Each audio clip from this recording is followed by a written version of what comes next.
We are into week 7 of Huck's 52-week movie challenge, and this week's category was a comfort movie.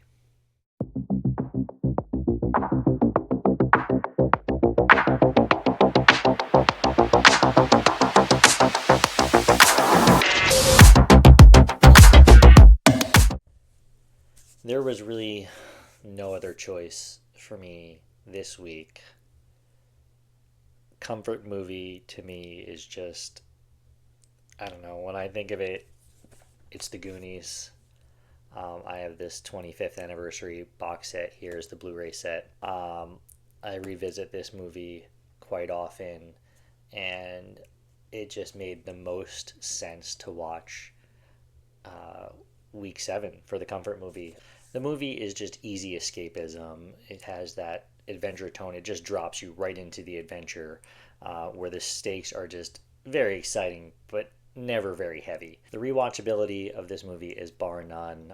It's got that cozy feeling and just nostalgic energy, and it's so fun, and it's just a fantastic adventure movie. You can talk about really the heart of this movie being the characters and the friendship.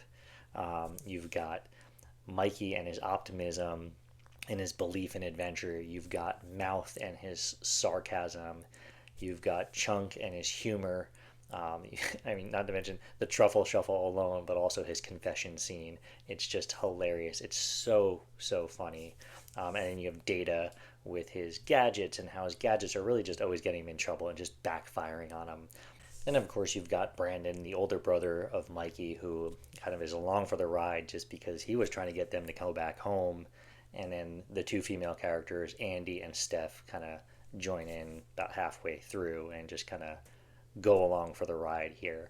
The cast is amazing. So you've got Sean Astin, Corey Feldman, Jeff Cohen, Ki Hui Kwan, Josh Brolin, Kerry Green, and Martha Plimpton, not to mention Joe Pantalano, Robert Davey as the Fratellis. So it's just a really good cast. Just that group chemistry of the kids is just, it's fantastic. It's just so fun watching them act together and just feed off of each other. It really is so good. And of course, you have just iconic scenes and some of my favorite moments from the movie. I already mentioned Chunk's confession scene. It's just so funny when he's talking through this and just bawling his eyes out while the Fratellis listen and eat ice cream. It's such a funny scene. You have the pirate ship reveal, which is really the culmination of the movie.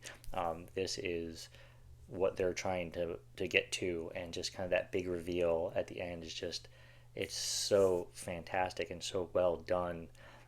You have iconic lines, right? You have Sloth, hey you guys, and just Mouth talking about taking his memories back from the wishing well, and the wishing well scene altogether. It's probably my favorite scene in the entire movie, when Mikey is just talking to the group and convinces them to keep going and push through because it's their time down in this well, making their way to the pirate ship. It's got to be one of my favorite scenes in the entire movie. It's just so emotional and just so well acted by Sean Astin. It's just, I don't know, it's fantastic. And again, this just goes to show why this movie is just so iconic. Talking about the filmmaking and just the overall vibe, that adventure tone and the pacing, balancing the danger and the humor, right? You know, the Fratellis and like the dangerous side of it, and versus the kids and just their hilarity that ensues as they make their way through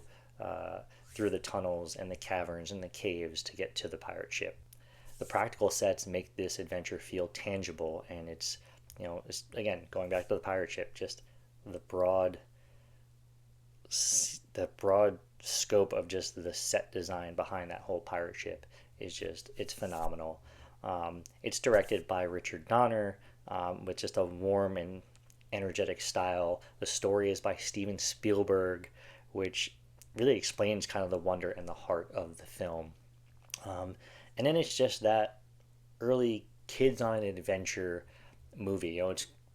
It set the tone for kind of those future movies that do the same thing. Movies that come to mind are Summer of '84, Riddle of Fire, Super 8.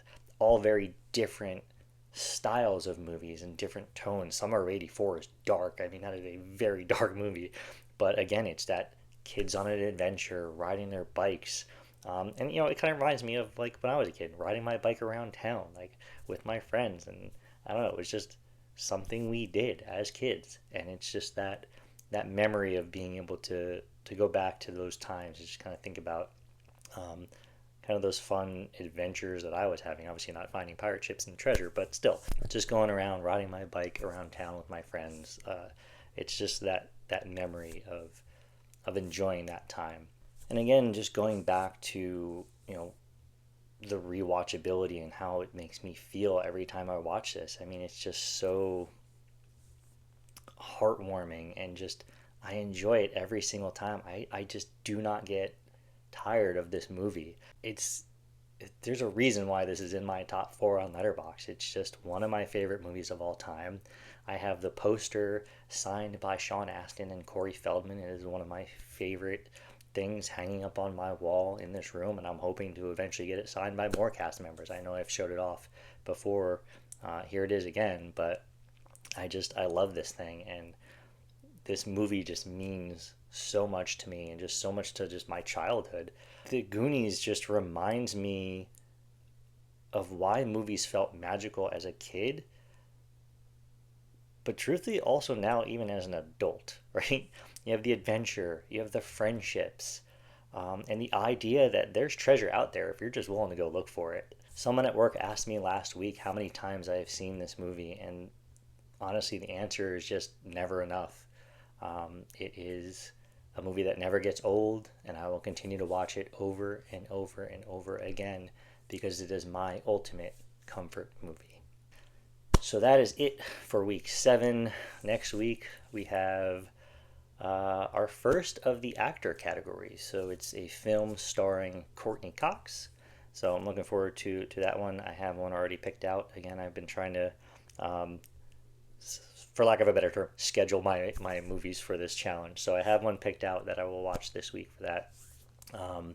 And of course, if you want to see the full list of the 52-week movie challenge, just stay tuned to the very end. After I wrap this up, I will post that at the very end here for you guys to check out. I hope you guys enjoyed this video. Go ahead and give it a thumbs up. Subscribe to the channel if you haven't already, and share this out with your movie-loving friends. I am on Letterboxd, Instagram, and Facebook. I will drop a link in the description below to all those social media platforms. Thank you again for watching, and I'll catch you next time.